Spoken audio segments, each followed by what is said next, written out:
Les dicen misa y se la creen. Si no agarra el sello, te vamos a mandar a llamar para que nos traigas. Ponle atrás nombre completo y matrícula.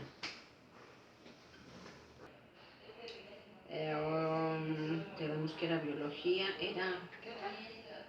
Filopolítica. ¿Hoy tienen los horarios también? Sí. Ay, qué bueno. Filopolítica. Hola, muy buenos días. Vamos a entrevistar a la licenciada Marta León Islas de la Preparatoria Felipe Carrillo Puerto. Hola, muy buenos días. Buenos días. Te puedo hacer una encuesta referente a la inclusión de estudiantes sordos de las preparatorias de la Ciudad de México y EMS, referente a la Preparatoria Felipe Carrillo Puerto. Está bien. Okay. Sí. ¿Conoces el concepto de inclusión? ¿De inclusión? Ajá. Sí. ¿Me podrías decirlo, por favor? Bueno, la inclusión es un concepto que surge a partir de la necesidad que se tiene de que todas las personas tengan las mismas oportunidades de obtener los beneficios que la misma sociedad les ofrece a la población en general.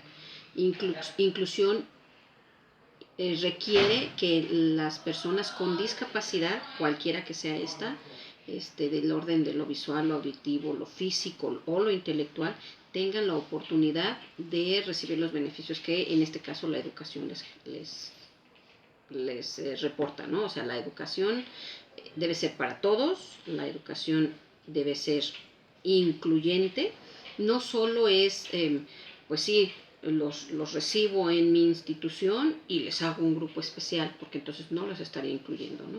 Hay que incluirlos en la sociedad, en la comunidad y en el proceso educativo como a cualquier otro ciudadano. Ok.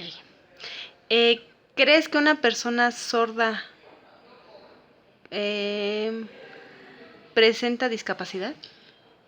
Discapacidad auditiva. Ajá. Solamente. Hay quienes lo confunden y creen que por ser sordo tiene también discapacidad intelectual o otro tipo de discapacidad verbal, por ejemplo, ¿no? Hay quienes incluso les dicen sordomudo, cuando en realidad no son sordomudos, son solo sordos, son personas con discapacidad auditiva solamente. Lo intelectual es aparte, ¿no? O sea, el hecho de que sean sordos no quiere decir que sean discapacitados intelectuales o discapacitados verbales. Ok. ¿Sabes cuál es la discapacidad auditiva? Sí, es la pérdida total o parcial de nacimiento o que se va generando paulatinamente a lo largo de la vida por cualquier circunstancia o accidente en el que pierden la capacidad de oír de manera parcial o total. Ok. ¿Conoces alguna lengua de señas mexicana? La lengua como tal no la conozco del todo, pero conozco algunas señas que me permiten comunicarme pues de manera básica con una persona con discapacidad auditiva. Ok, ¿nos podrías mostrar algo de señas? Algunas señas, bueno, pues el saludo, por ejemplo, ajá. El saludo que es hola, ¿no? Sí, por ejemplo, no, gracias, por favor, de nada, siéntate, espera, ¿no? Son señas que son como muy básicas, que nos permiten irnos comunicando de manera pues muy básica con ellos, ¿no? Ok. Como servidor público, ¿te consideras obligado a dar atención a una persona con discapacidad auditiva? Obligado sí, por ley. De hecho, ya existe la ley de protección a las personas con discapacidad y por ley estoy obligada a darles un servicio. Por lo tanto, entonces, aun cuando la ley no me lo diga, estoy obligada pues a formarme y a capacitarme para poder darles ese servicio, no solo a los discapacitados auditivos, sino a todos los discapacitados. Ok. Ok. ¿Podrías distinguir a una persona con discapacidad auditiva fácilmente?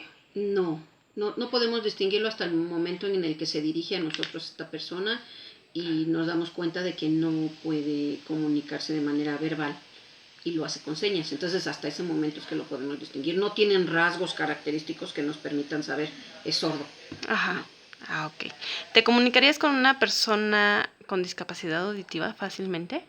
Fácilmente no. porque no está, primero porque no conocemos lenguaje de señas, pero por otro lado tampoco estamos familiarizados con la mímica, ¿no? Entonces, y no sabemos si las señas que nosotros estamos haciendo corresponden a la palabra que ellos conocen con su seña. No creo, tendríamos que capacitarnos. Ok. ¿Aprenderías alguna lengua de seña o cultura? O, bueno, su cultura de las personas con discapacidad auditiva. Sí, y como servidores públicos creo que estamos obligados. O sea, porque necesitamos conocer la lengua de señas, pero no solo la lengua de señas, sino la cultura del sordo, porque es toda una comunidad que tiene una lengua propia y que es como si fuese otro idioma que sí tenemos que... Ok. ¿Una persona con discapacidad auditiva puede asistir sin problema a una escuela pública o necesita una escuela especial para ese tipo de personas con audición? No, bajo el concepto de inclusión, una persona con discapacidad auditiva puede asistir a cualquier escuela de educación pública o privada de manera regular. No necesita una educación especial, no, porque no tiene discapacidad intelectual. Ok. ¿No? Entonces, tiene todas las posibilidades de estar en una escuela pública, siempre y cuando la escuela pública tenga las herramientas, la escuela, no el estudiante, la escuela para atenderlo. Ok. ¿Ustedes aquí como preparatoria de Felipe Carrillo Puerto cuentan con algún proyecto, algo que les pueda, o tienen niños con esta discapacidad? Sí, hemos recibido estudiantes con discapacidad auditiva desde el año pasado y bueno, en un primer momento, dado que se nos había presentado esta situación, tuvimos que buscar estrategias para apoyarlos. Dentro de estas estrategias fue la contratación de intérpretes traductores de la lengua de señas mexicana en un primer momento y en un segundo momento la capacitación de los docentes y de personal administrativo en lengua de señas mexicana para poder darles atención a estos estudiantes. Ok. Entonces, entiendo que cualquier chico o chica con esta discapacidad, bueno, que me estás comentando que no es una discapacidad auditiva. No es una discapacidad Intelectual. Es una discapacidad auditiva. Ok. O sea, no escuchan. Es el único problema que tenemos ahí, no escuchan, ¿no? Pero todo lo demás lo pueden hacer sin ningún problema. Además son personas que se adaptan con mucha facilidad, ¿no? Son personas que pues han vivido toda la vida con esa condición de conflicto, pero bueno, intentamos que ya no sea así, intentamos que no ser solo personas que los incluimos en la escuela, sino en la comunidad. Ok. Bueno, pues eso sería todo de mi parte. Muchísimas gracias por atenderme y contestar mi encuesta. Muchas gracias a ti y con gusto estamos para servirles. Gracias.